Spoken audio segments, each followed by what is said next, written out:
दोस्तों, जब भी कोविड-19 इन्फेक्ट होता है तो बहुत सारे पेशेंट में पल्मोनरी फाइब्रोसिस होने का चांस रहता है। लंग्स में फाइब्रोसिस, तो पहले समझिए फाइब्रोसिस क्या होता है। लंग का जो करैक्टर है वो स्पंजी होता है। अगर फाइब्रोसिस आ जाए तो वो हार्ड हो जाता है।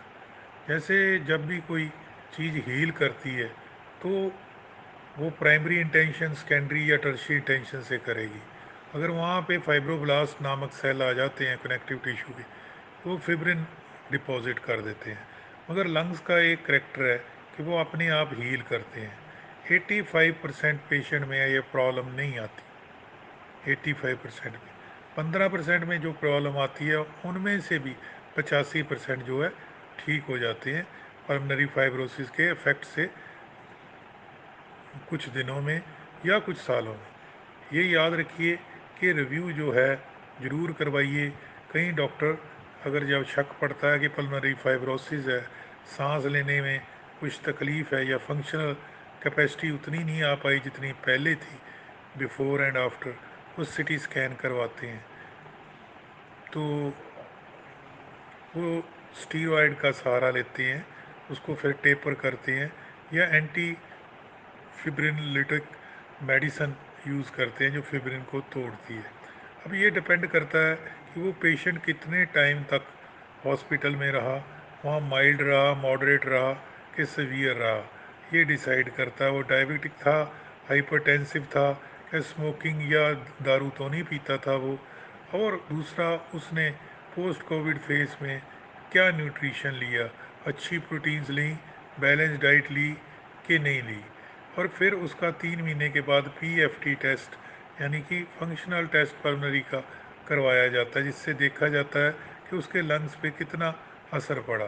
तो दोस्तों, अपने पल्मोनरी यानी कि जो इसने एमडी चेस्ट की हो उसको दिखाना ज़रूरी है। आपको अगर सांस लेने में थोड़ी सी तकलीफ़ आ रही है तो आप पोस्ट कोविड के फेज़ में जा रहे हो, इसको हल्के से मत लीजिए। अपनी ईसीजी या इको महीने बाद 40 दिन बाद कराइए और पल्मोनरी फंक्शन टेस्ट 3 महीने बाद ज़रूर कराइए। और अपने पल्मोनरी डॉक्टर स्पेशलिस्ट के कांटेक्ट में रहिए ताकि कल को कोई कॉम्प्लिकेशन हाथ में से फिसल ना जाए। आप अपने आप में अकेले नहीं हो, आपके साथ पूरी फैमिली है और फैमिली के साथ पूरी सोसाइटी है। एक ईंट भी किसी दीवार से गिरती है तो पूरी ईंट और पूरा महल हिल जाता है। आपकी जिम्मेवारी है कि अपने आप को सही रखना, क्योंकि हम कहाँ रहते हैं? अपने शरीर में। शरीर कहाँ रहता है? कोठी में। तो उस कोठी में रहने का कोई तात्पर्य नहीं। जहाँ हम रहते हैं वो जगह शरीर हमारा स्वस्थ रहना चाहिए। CMS-CD, BEMS, नर्सिस, फार्मासिस्ट और जितने पैरामेडिकल एलाइड हेल्थ है उनसे हमारा निवेदन है अपनी नॉलेज को बढ़ाएं। एक मरता हुआ व्यक्ति भी कुछ सीखता है। ईगो मत रखें, क्योंकि ईगो में क्या होता है, एक दुकानदार के पास कोई एक नौकर था, वो 10 साल काम करता रहा। 10 साल में उसने कई चालाकियाँ सीख लीं उस दुकानदार से। मगर याद रखिए, गुरु गुरु ही होता है। उसकी चालाकी वो सीख लेने से, उसकी जो मेहनत उसने कड़ी की थी दुकानदार ने, उसके ट्रेड सीक्रेट उठा लेने से कोई दूसरा बंदा लंबे टाइम तक कामयाब नहीं हो सकता।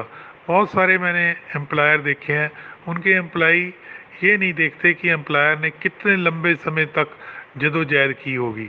उनकी आंख सीधी उनके पैसे पे होती है, ताकि उस पैसे को कैसे जुगत से उठाया जाए।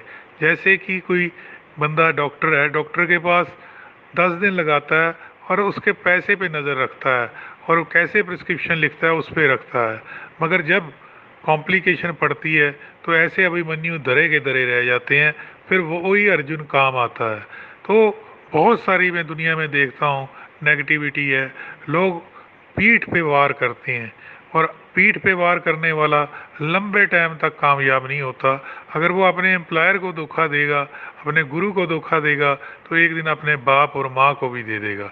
पैसे के लिए जो लोग अपना ईमान बेचते हैं, एक दिन वो मुंह ही खाते हैं। तो याद रखिए, पैसा ही सब कुछ नहीं है, हेल्थ ही सब कुछ है। अच्छा लगा लाइक करना, सब्सक्राइब करना और शेयर करना।